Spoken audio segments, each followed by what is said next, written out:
friends, it's Miss Krebs again.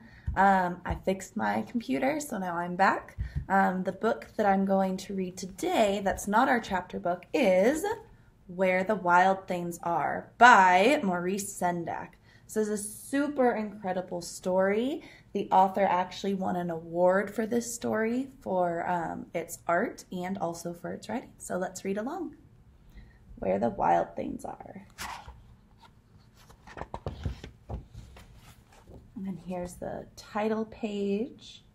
It says Where the Wild Things Are, Story and Pictures by Maurice Sendak.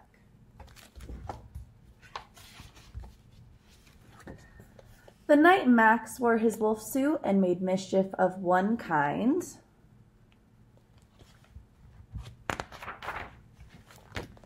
and another,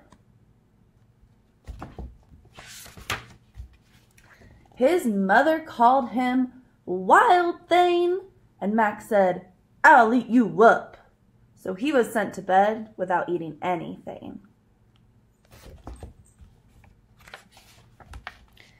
That very night in Max's room, a forest grew.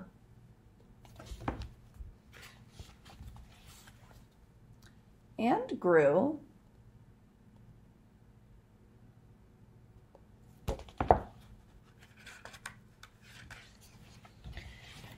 And grew until his ceiling hung with vines and the walls became the world all around.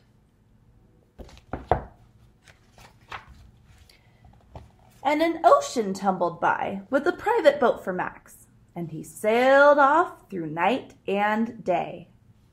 See, it even says his name right here.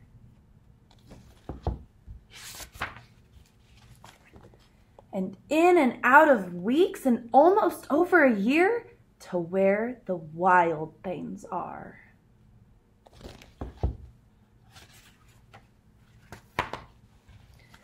And when he came to the place where the wild things are, they roared their terrible roars and gnashed their terrible teeth and rolled their terrible eyes and showed their terrible claws.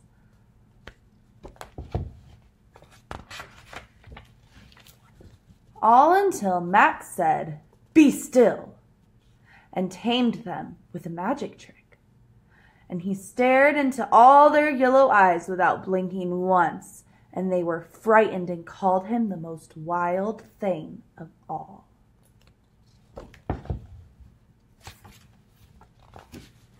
And then made him king of all wild things. "And now," cried Max, "let the wild rumpus start."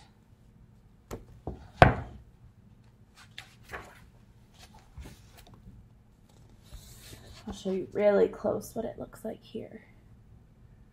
This is their wild rumpus. What's it look like to you?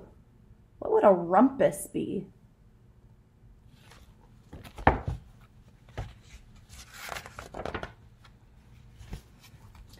Here's more.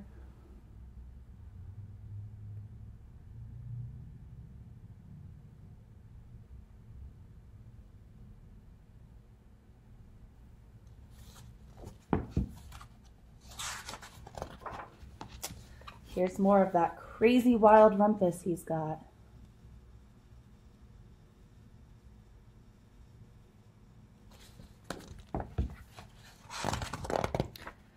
"Now stop," Max said, and sent the wild things off to bed without their supper. And Max, the king of all the wild things, was lonely and wanted to be where someone loved him best of all. Then all around from far away across the world, he smelled good things to eat. So he gave up being king of where the wild things are.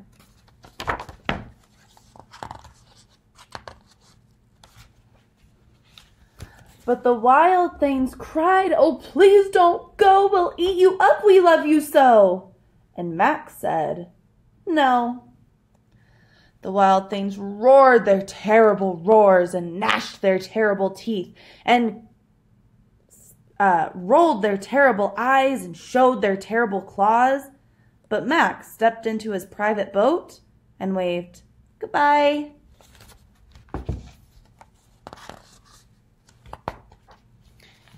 And he sailed back over a year, and in and out of weeks, and through a day.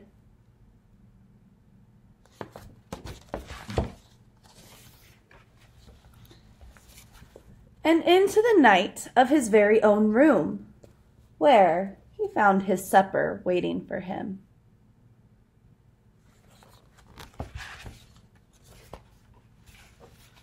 And it was still hot. All right, boys and girls, that's our fiction story and our picture book for the day.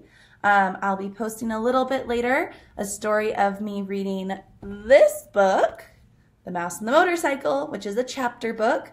There are, I believe, 13 chapters. So I'll probably read a chapter or two a day and post them if you want to keep up with it. And it'll probably go a little bit into when we actually start our virtual learning that's going to happen next week. So I will see you guys later. Bye.